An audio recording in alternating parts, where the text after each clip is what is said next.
శ్రీ గురుభ్యో నమః. పూర్ణిమ అంటేనే పూర్ణత, శబ్దంలోనే మనకి ఆ పూర్ణత అనేది ఉన్నది. కనుకనే ఈరోజు మనం పూర్ణిమ అనేది జరుపుకుంటాం. ఎందుకు ఈ పూర్ణిమని విశేషంగా జరుపుకుంటామంటే అందరికీ కావాల్సింది ఆ పూర్ణతే, తృప్తి. ఏ వెలితి లేకుండా తృప్తి అనే దానికోసమే అందరూ వెతుకుతున్నారు. అందుకని విశేషంగా గురు పూర్ణిమ అంటే గురువుల్ని స్మరించుకునే పూర్ణిమ. ఎందుకు ఇలా వచ్చింది అంటే పూర్వం అన్నిటికీ ఒక్కొక్క పండగ ఉన్నది కదా. సనాతన ధర్మంలో గురువులకి ఈశ్వరుని కంటే ఉన్నతమైన పీఠాన్ని ఇచ్చారు. కాబట్టి గురువుల్ని స్మరించుకోవటానికి కూడా ఒక రోజు కావాలి అని నిర్ణయించి, ఎలా నిర్ణయించాలని ఆలోచించినప్పుడు అందరికీ ఆద్యుడిగా ఉన్నది వ్యాస మహర్షి కదా. వ్యాసుడే కదా మనకు వేదాలు 4గా చేసి పురాణాలు రచించింది, మహాభారతాన్ని మనకిచ్చింది, శ్రీకృష్ణుడి యొక్క వాణి అయిన భగవద్గీత మనకిచ్చింది వ్యాసుల వారు. కాబట్టి భాగవతాన్ని మనకిచ్చింది ఆయన. కాబట్టి ఆయన జన్మదినాన్ని మనం గురు పూర్ణిమగా జరుపుకుందామని నిర్ణయించాం. అందుకే దీన్ని వ్యాస పూర్ణిమ అని కూడా పేరు వచ్చింది. మామూలుగా గురువులు అంటే ఎవరికి ఒక గురువులే ఉండరు. వారి జీవిత ఉద్ధరణలో ఒక్కొక్క ఘట్టంలో ఒక్కొక్క గురువు వాళ్ళకి తారసపడతారు, వాళ్ళని ఉద్ధరిస్తారు. కాబట్టి ఆ గురువులందరినీ స్మరించుకొని కృతజ్ఞతాభావంతో, తర్వాత ఆ గురు పరంపరని అంటే పూర్వం నుంచి వచ్చిన గురు పరంపరని కృతజ్ఞతాభావం, వారి వల్లగా మనకి శాస్త్రం ఇదంతా మనకు వచ్చింది. మనకి ఈ భారతీయ శాస్త్రాలన్నీ ఆ గురువుల వల్లే మనకు ప్రాప్తించినాయి కదా. కాబట్టి వారి స్మరణ, ఒక కృతజ్ఞతాభావంతో స్మరించుకుంటాం ఈరోజు. అలాగనే పద్మపురాణంలోనే ఒక ఘట్టం గురించి ఈరోజు చర్చిద్దాం. అంటే మనకి గురువులు ఏం చెప్తారు? మనకి జ్ఞానాన్ని ఇస్తారు.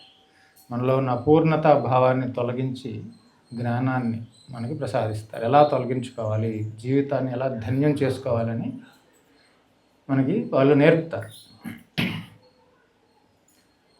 ఒక ఘట్టం చూద్దాం. పద్మపురాణంలోని ఉత్తరకాండంలో ఒక ఘట్టం. మామూలుగా భక్తులందరికీ ఏం కావాలి? ఈశ్వర అనుగ్రహం కావాలి, ఈశ్వరుడు యొక్క రక్షణ కావాలి. సాధకులకి ఏం కావాలి? వారికి జ్ఞానం, పరమమైన జ్ఞానాన్ని పొందాలి. తద్వారా వాళ్ళు ఆ పరమ పూర్ణతని ప్రాప్తించుకోవాలని సాధకులు చూస్తారు. ఇలా ఉన్నప్పుడు ఒక వైకుంఠ ఏకాదశి వచ్చింది. అప్పుడు అందరూ ఏం చేస్తారు? విష్ణువుని ఆరాధిస్తారు. అందరూ భూలోకులు అంతా బిజీ అనమాట. అందరూ విష్ణు దేవాలయాలకి, ఇక్కడ అందరికీ వెంకటేశ్వర స్వామి దగ్గరికి అట్లా అందరూ వెళ్తున్నారు. మా నారదుల వారు కూడా సరే విష్ణు దర్శనం, ఆయనకేం డైరెక్ట్గా వెళ్ళిపోవచ్చు కదా, మళ్ళాగా టికెట్ కొనే పని లేదు. కాబట్టి ఆయన కూడా విష్ణు దర్శనానికి వెళ్ళాడు. వెళ్ళి చూసి నమస్కరించుకొని ఆయనకి చూశాడు. భూలోకం అంతా చూశాడు. అందరూ పూజ చేస్తున్నారు విష్ణువుకి. ఆహా, విష్ణు ఈరోజు ఎంత మంచి దినం, అందరూ మీకు పూజిస్తున్నారు. చూసారా ఎన్ని రకాల పూలతో పూజిస్తున్నారు? చంపకము, పారిజాతము, అనేక రకాల పూలతో మీరు పూజిస్తున్నారు కదా మిమ్మల్ని. అసలు మీకు ఏ పూలు అంటే ఇష్టం నాకు చెప్తారా అని అడుగుతారు విష్ణువుని. ఎవరు? మన నారద మహర్షి. అటువంటి శిష్యులు ఉన్నప్పుడు ఉండటం వల్లే మనకి జ్ఞానం లభిస్తూ ఉంటుంది. ఎందుకంటే వాళ్ళు గురువుని ఎప్పుడూ ప్రశ్నిస్తూ ఉంటారు. వాళ్ళ సంశయాన్ని తీర్చుకొని గురువుల నుంచి జ్ఞానాన్ని బయటికి తీస్తారు. గురువులకి ఇదే విష్ణుమూర్తికి అనేక రకాల పుష్పాలతో మనం పూజిస్తాం కదా. పారిజాతం అంటాం, చంపకం అంటాం, మల్లెపూలు, అన్నీ అనేక రకాల పూలతో పూజ చేస్తారు. అసలు మీకే పుష్పంతో పూజిస్తే మీకు ప్రియము అని అడుగుతారు. అప్పుడు విష్ణుమూర్తి ఆలోచించి, ఓ నారద, నాకు ఒకటి కాదు 8 పుష్పాలు అంటే ఇష్టం, 8 పుష్పాలు ఇష్టం నాకు. ఓహో, ఒకటి కాదు. విష్ణుమూర్తి అంటే అన్నీ ఎక్కువే కదా. శివుడి కంటే ఏదో బిల్వపత్రం ఇస్తే చాలంటారు. కానీ విష్ణుమూర్తి అంటే ఆయన వైభవం, ఈ సృష్టిని అంతా నడిపించేవాడు. ఓహో, 8 రకాల పూలు ఉన్నాయి ఆయనకి అనుకుంటారు. అంతే కదా, విష్ణుమూర్తి అంటే వైభవమే కదా. సరే, కాబట్టి ఏమిటి ఆ పుష్పాలు చెప్పండి. అష్టపుష్పి మంత్రం చెప్తారు. ఏమిటి అష్టపుష్పాలని నేను కూడా చాలా క్యూరియాసిటీగా మీలాగానే ఆయన కూడా కూర్చొని తెలుసుకోవాలని ఆతృతతో కూర్చోమన్నారు. అప్పుడు ఆయన చెప్తారు, నాకు అహింస ప్రథమం పుష్పం, ఇంద్రియ నిగ్రహం తథా, సర్వభూత దయాపుష్పం, క్షమాపుష్పం విశేషతః, ధ్యానపుష్పం తదాధారం, జ్ఞానపుష్పం విశేషతః, సత్యం అష్టమం పుష్పం, యహ దదాతి సమే ప్రియ. నాకు అన్నిటికంటే ఇష్టమైన పుష్పాలు ఇవి.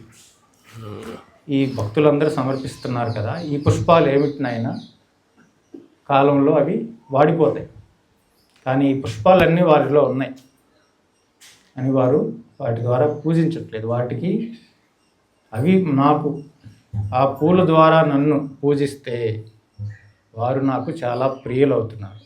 యహ దదాతి, ఈ పుష్పాలను కనుక నాకు సమర్పిస్తే వారు నాకు ప్రియులవుతున్నారు, వారిని నేను వదలను అంటున్నారు.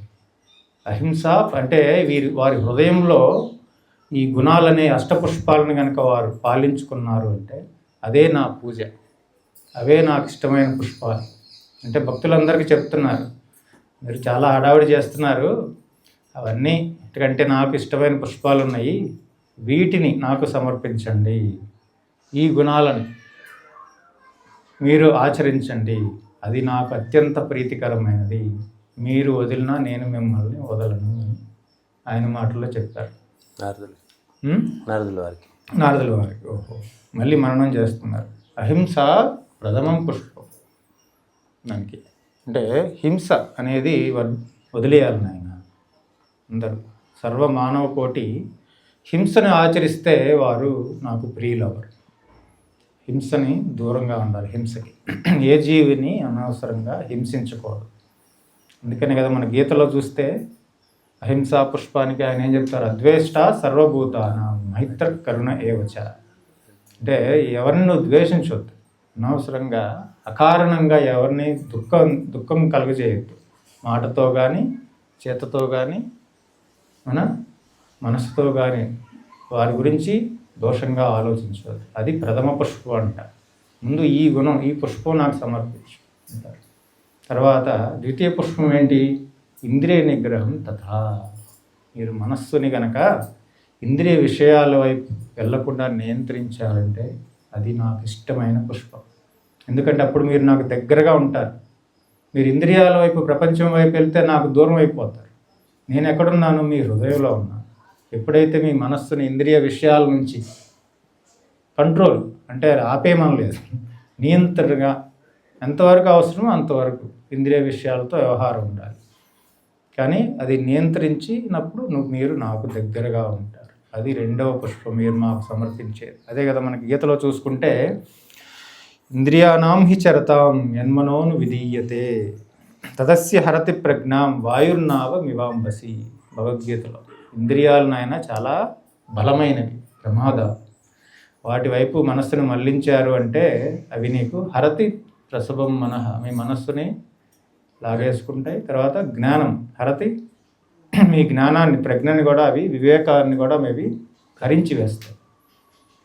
కాబట్టి అవి ఎంత బలమైనవి అంటే గాలి బలంగా నెట్టేస్తే పడవ కూడా వెళ్ళిపోతుంది కదా, అంతటి బలమైనవి. మీరు వాటిని నియంత్రణలో పెట్టారంటే అది నాకు రెండవ పుష్పం, మీరు నాకు సమర్పించేది. తర్వాత తృతీయ పుష్పం ఏంటి, సర్వభూత దయాపుష్పం. అంటే దయ అనేది కలిగి ఉండాలి. సుమతి ఏం చెప్పారు, దయగలిగిన వాడు ధన్యుడు నయనా అన్నారు. సుమతి శతకంలో దయగలిగిన వాడు ధన్యుడవుతున్నాడు అని అన్నారు. దీనికేంటి మనకి ఎలాగా సాధకులు ఎలా చూసుకోవాలి, యోమాం పశ్యతి సర్వత్ర సర్వం చ మయి పశ్యతి తస్యాహం న ప్రణశ్యామి సచమేన ప్రణశ్యతి. అంటే ఎవరైతే అంతటా, ఈ సృష్టి అంతా నాదే కదా, సృష్టి మనం సృష్టించామా, పరమాత్మ సృష్టించాడు, ఆయన నుంచి వచ్చిందే కదా. అంటే ఆయన నుంచి వచ్చిందంటే ఆయనదేగా. మన నుంచి వచ్చిన బిడ్డలు మీరేమంటారు, నా బిడ్డలు అంటారా లేదా? అంటే వాళ్ళందరూ, మనమందరం ఆయన నుంచి వచ్చాం, అంటే ఆయన బిడ్డలమే. ఇదంతా ఆయనదే. ఈ సృష్టిలో దేన్ని మీరు హాని చేసినా ఆయనకి హాని చేసినట్లే. కాబట్టి ఈ సృష్టినంతా ఈ సృష్టిలో అంతా నన్ను చూడండి. అదే కదా, ఏమాం పశ్యతి సర్వత్ర, అంతటా నన్నే చూడండి. నాది, నేనున్నాను, ఈ విధంగా నేనున్నాను. ఇదంతా నా శరీరం. ఈ సృష్టి అంతా పరమాత్మ యొక్క శరీరం కదా. నువ్వు దాని పట్ల నువ్వు కోపం చూపించావు, క్రూరత్వం చూపించావు అంటే అది నాకు చూపించట్లే అవుతుంది. అదేమవుతుంది, మనకే కదా తిరిగి హాని కలిగేది. ఎవరినన్నా రాయితో కొట్టావంటే ఆ కర్మ మనకి తిరిగి వస్తుంది కదా ఇంకో రూపంగా. అందుకని సర్వం చ మయి పశ్యతి, అంతటా నేనే ఉన్నాను, అంతటా నన్నే చూడాలి. తస్యాహం న ప్రణశ్యామి సచమేన ప్రణశ్యతి, వారు నాకు దూరం అవ్వరు, నేను వారిని దూరం చేసుకోను. అలా గనక ఈ దయ అనే పుష్పాన్ని కనుక మీరు కలిగి ఉన్నారు అంటే వీరు నాకు ప్రియులవుతున్నారు. దయ అనేది కలిగి ఉండాలి. అంటే ఎవరైనా కష్టంలో ఉన్నారు అంటే వారిని మన శక్తి కొంది ఒక మాట ద్వారానో చేత ద్వారానో ఆదుకోవటం అంతే. మీరేమి లోకం పట్టి వెళ్ళాల్సిన పని లేదు. మీకు మీ ముందుకు వస్తుంది. ఆ కష్టం ఉన్నవాళ్ళు మీ ముందుకు వస్తారు, మీకు తారసపడతారు. మీ శక్తి కొంది మీరు ఏదో ఒక సహాయం, ఒక మాట సహాయం అవ్వచ్చు, ఏదైనా సహాయం చేస్తే అది దయాగుణం అని. అది కలిగితే అది నాకు 3వ పుష్పం. తర్వాత 4వ పుష్పం ఏంటి? క్షమాపుష్పం విశేషత. మీరంతా క్షమాగుణాన్ని కలిగి ఉండాలి, ఓర్పు ఉండాలి. నేను మీకు విశేషమైనది, అది విశేషత. ఈ పుష్పం ఇంకా విశేషమైనది. ఏమిటది? తితీక్షవ కారుణిక, అంటే ఈ నియంత్రణ కలిగి ఉండాలి. క్షమ. ఎవరన్నా మనకి పొరపాటున తప్పు జరిగింది అనుకోండి, వెంటనే ఓకే పోనులే ఒక అవకాశం ఇద్దాం, ఒక క్షమించే గుణం. వెంటనే తిరిగి మళ్ళీ దండించేది కాకుండా ఒక అవకాశం ఇద్దాం, క్షమించే గుణాన్ని నా భక్తుడు కలిగి ఉండాలి. అటువంటి వాడే నా భక్తుడు. క్షమాగుణం కలిగి ఉండాలి. లేదంటే మనకేంటి, సాధారణంగా కొంచెం హాని కలిగినా మనం వెంటనే ప్రతీకరిస్తాం కదా. ఆగు, ఒక శాంతించు, తితీక్ష వహించు, కొంచెం నియంత్రించుకో నాయన అనేది. ఇది 4వ పుష్పం అంటున్నారు. అంటే కరుణతో ఎవరైనా కరుణ ఓర్పు కలిగి ఉన్నారు అంటే వారు నావారు అవుతున్నారు. దీనికి ఉదాహరణగా మనకి మహాభారతంలో చూసామంటే జయద్రథుడికి క్షమిస్తాడు అర్జునుడు. ఒకసారి జయద్రథుడు అంటే ఎవరు? వీళ్ళు పాండవులు వనవాసంలో ఉన్నప్పుడు జయద్రథుడు అంటే ఎవరంటే వీళ్ళు పాండవులకి కౌరవులకి కలిసి ఒకే ఒక చెల్లెలు ఉంటుంది, దుశ్శల. ఆ దుశ్శల భర్త జయద్రథుడు పాంచాలను ఎత్తుకెళ్ళిపోతాడు. అది పాండవులు గమనిస్తారు, అతని వెంటపడి అతన్ని పట్టుకుంటారు. పట్టుకొని వెంటనే ఇంకా భీముడు వీళ్ళంతా, నకులు సహదేవులు వీళ్ళంతా చంపేయాలంటారు. వీడిని దండించాలి, శిరస్సు ఖండించాల్సిందే వీడు చేసిన తప్పుకి. ద్రౌపది చెల్లి వరుస అవుతుంది, ఈవిడిని అపహరించుకుపోతాడా వీడని కోపం వచ్చేస్తుంది. భీముడు, నకులు సహదేవుడు కోపం వచ్చేస్తుంది. ధర్మరాజు కూడా ఓకే అంటాడు, సరే దండించండి అంటాడు. మామూలుగా ధర్మరాజు ముందు ఉండడు, కానీ ద్రౌపది అనేటప్పటికీ ఆయనకి ముందుకు వచ్చేసాడు. ఇప్పుడు అర్జునుడు ఆగండి అంటే మన అందరికీ పాండవులకి కౌరవులు కలిపి ఒకే చెల్లి కదా ఉన్నది, దుశ్శల భర్త కదా, ఒక అవకాశం ఇద్దాం, ఒకసారి క్షమించి వదిలేదు అని గుండు కొట్టేసి క్షమించి వదిలేస్తారు. వాడు ఏంటి, దుర్మార్గుడు కదా, కక్ష కడతాడు. ఎలాగైనా పాండవులను నేను ఓడించాలి, నశించాలి. తపస్సు చేసి ఏదో వరం పొందుతాడు. కథంతా మీకు తెలుసు కదా, కథంతా నేను చెప్పట్లేదు. తర్వాత అతని కారణంగానే మన అభిమన్యుడు వధించబడతాడు. ఒకరోజు పాండవుల్ని అర్జునుడిని తప్ప పాండవులందరినీ ఆపగలిగే శక్తి ప్రసాదిస్తాడు అతని తపస్సుకి శివుడు. అభిమన్యుడు మరణిస్తాడు. అప్పుడు మన అర్జునుడు శపథం చేస్తాడు, రేపు సూర్యాస్తమయ సమయానికంతా జయద్రథుడి తలని ఖండించకపోతే నేను అగ్నిలో ప్రవేశిస్తానని శపథం చేస్తాడు. రోజంతా కష్టపడి చేస్తాడు, కానీ అర్జునుడి వల్ల అవ్వలేదు. చాలా ప్రయత్నిస్తాడు. అర్జునుడు అందరూ వచ్చేస్తారు రక్షణకి, అతన్ని ఎక్కడో దూరంగా పెట్టేసి వీళ్ళు యుద్ధం చేస్తూ ఉంటారు. కర్ణులు వీళ్ళంతా వచ్చి వేరే వాళ్ళంతా ఉన్నారు కదా, వీళ్ళని దాటి వెళ్ళి ఆయన చంపాలి అని సమయం గడిచిపోతూ ఉంటుంది. అప్పుడు కృష్ణుడికి అర్థమైంది, అర్జునుడి వల్ల అవ్వదు ఈరోజు చంపడం. అప్పుడు ఆయన తెలుసు కదా, ఆయన చక్రాన్ని సూర్యుడికి అడ్డుగా వేస్తారు. అప్పుడు చీకటి అయిపోతుంది, ఇంకేముంది చీకటి అయిపోయింది, అర్జునుడు ఓడిపోయాడని జయద్రథుడు ముందుకు వస్తాడు. అప్పుడు ఆయన చక్రాన్ని తీసేసినప్పుడు ఏమవుతుంది, మళ్ళీ వెళ్తురు వచ్చేసి వెంటనే జయద్రథుడిని వధిస్తాడు. ఆ కథలో పూర్తిగా వెళ్ళట్లేదు. అప్పుడు ఆ రోజు అర్జునుడు, కృష్ణ నువ్వు లేకపోతే కనుక నా గతి ఏమవుతుంది, నువ్వు నన్ను రక్షించావు కదా అని అంటాడు. నేను నిన్ను కాదు, నేను రక్షించింది నీలో ఉన్న కరుణ ఉందే, దానిని నేను రక్షించాను. ఆ కరుణా గుణం ఉంది కదా, ఈరోజు కనుక నిన్ను రక్షించకపోతే నువ్వు చూపించిన కరుణకి రక్షణ లేదు కదా, వెళ్ళలే. నువ్వు చూపించిన కరుణకి రక్షణ లేదు కదా. అంటే కరుణ ఉన్నవాడిని కాపాడాలి లేదా, బాధ్యత నాది కదా, దానికోసం నిన్ను రక్షించాను. అబద్ధాన్ని కాపాడుతుంది, కరుణ చూపించావు కదా, కాబట్టి మరి చూపించిన వాడే పోతే అంటే ముందు ఎవరిని ఆచరిస్తారా, కరుణ చూపిస్తారా ఎవరి పట్ల, చూపించరు కదా. కాబట్టి నీ కరుణని నేను రక్షించాను. కాబట్టి నిన్ను రక్షించడం ద్వారా కరుణని నేను బలం ఇచ్చాను. అంటే భవిష్యత్తులో వచ్చే తరాలు కూడా కరుణాగుణం ఆచరించిందంటే ఆచరిస్తారు. అట్లా అంటే ఈశ్వరుడు రక్షణ. ఇవన్నీ గుణాలు ఆచరిస్తే నాకేమీ లేకుండా పోతే అందరు తీసుకెళ్ళిపోతారేమో అనుకుంటాడు, ఎవడో రక్షిస్తుంటాడు. అది ఈశ్వరుడు రక్షణ మనకి ఉంటుంది. ఎందుకంటే ఆయనకి ఇష్టమైన పుష్పాలతో మనం ఆయన రక్షిస్తున్నాం. ఆయన రక్షణ మనకి ఎప్పుడూ ఉంటుంది. తర్వాత 5వది ఏంటి, శాంతి పుష్పం, దాన పుష్పం. దాన పుష్పాన్ని ఏంటిది, దాతవ్యమితి యద్దానం ధీయతేనోపకారిణే దేశకాలే చ పాత్రే చ తద్దానం సాత్వికి. అంటే దానం చేయటం అనేది మన కర్తవ్యం అంటున్నారు. దాతవ్యమితి యద్దానం, అది మన కర్తవ్యం. ఆయన మీ కర్తవ్యం. ప్రతి వ్యక్తి దానం అనేది వాడి జీవితంలో ఆచరించాలి. ఏదో ఒక రూపేణ దానం అనేది మన కర్తవ్యంగా ఆచరించాలి. ఎలా ఉన్నాడు, ధీయతేన ఉపకారిణే, అంటే ఎవరైతే అంటే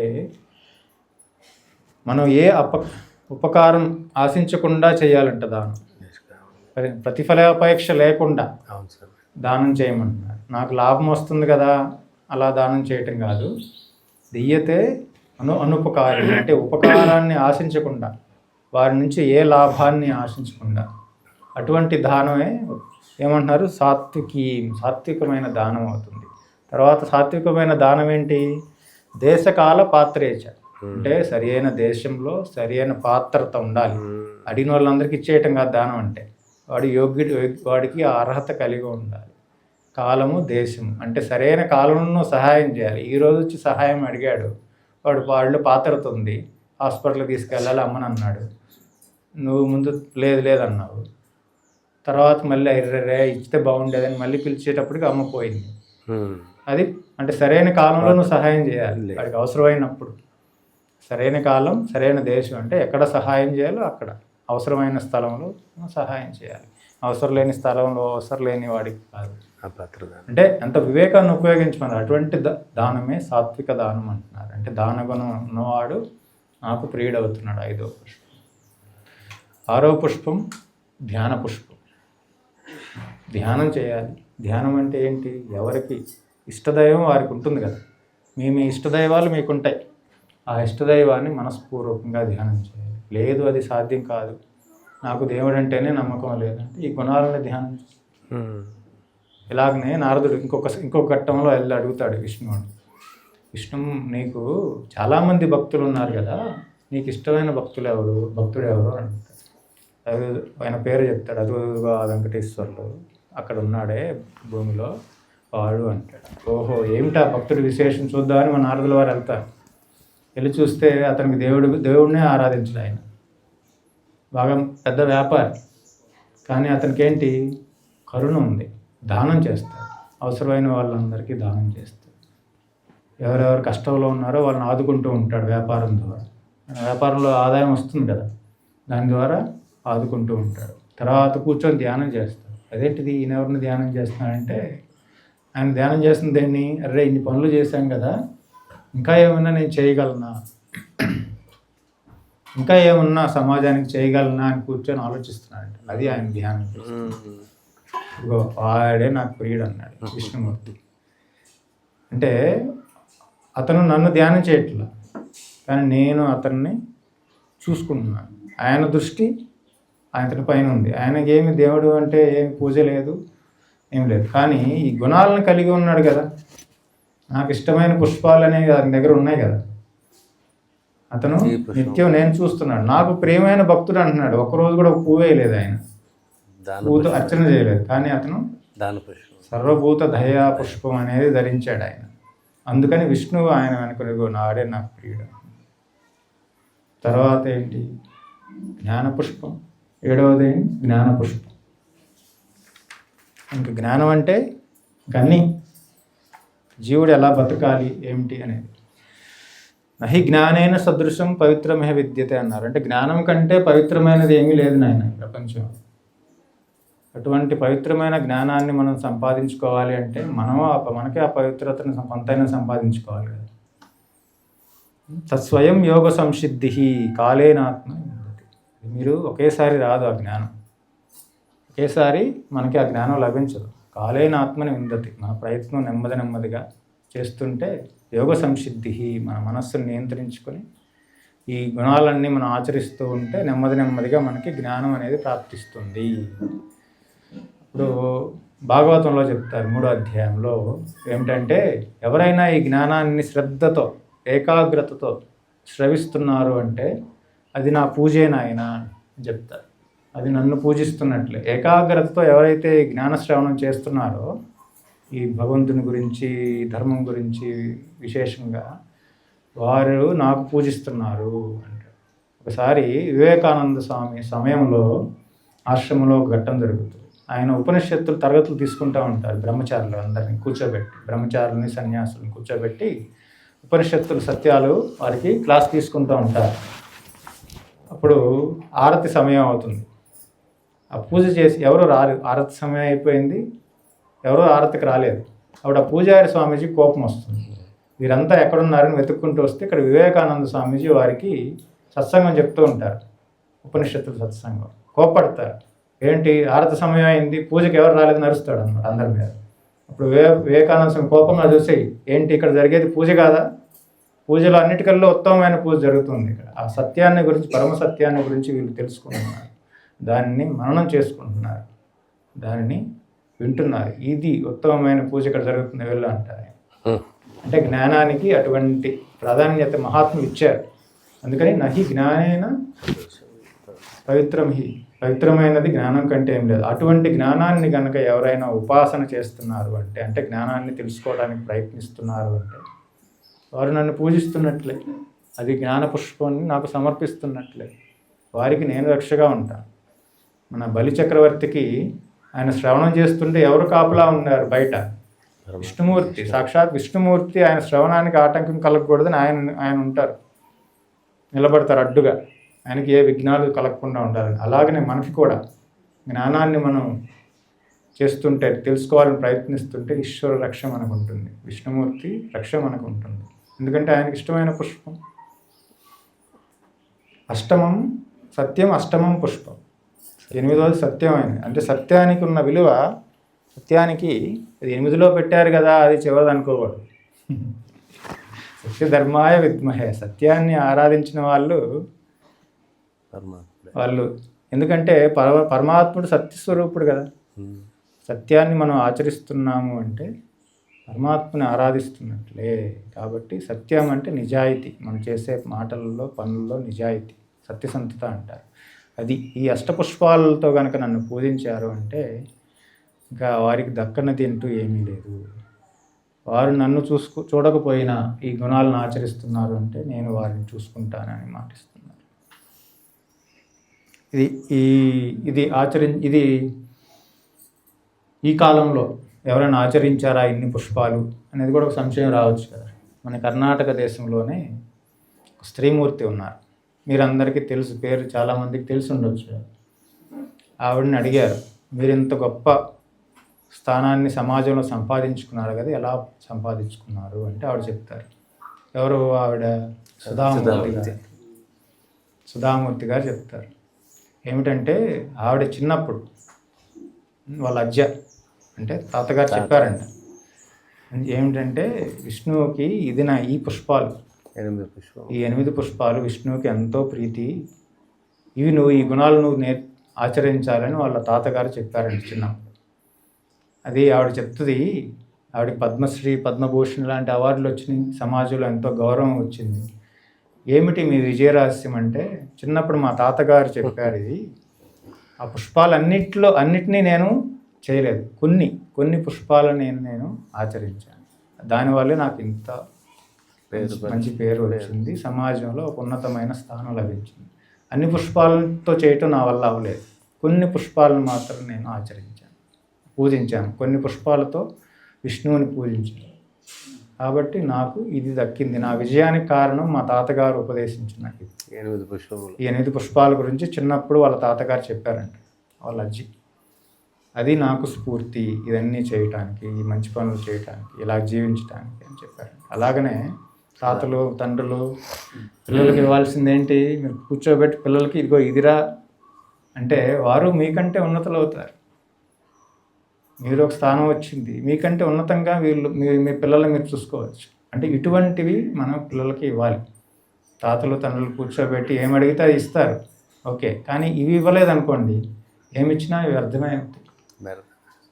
ఎందుకంటే జీవితాన్ని అనేది ఒక పాఠం, ఎలా జీవించాలనేది మనకి పద్మపురాణంలోని ఈ అష్టపుష్ప కథ. ఇది ఆ గురువులకి, ఆ విష్ణువుకి సత్యం సమర్పించి అందరూ ఈ అష్టపుష్పాల్లో కొన్ని పుష్పాల ద్వారా అయినా మనం ఆ భగవంతుని ఆరాధించాలని కోరుకుంటూ సెలవు. అది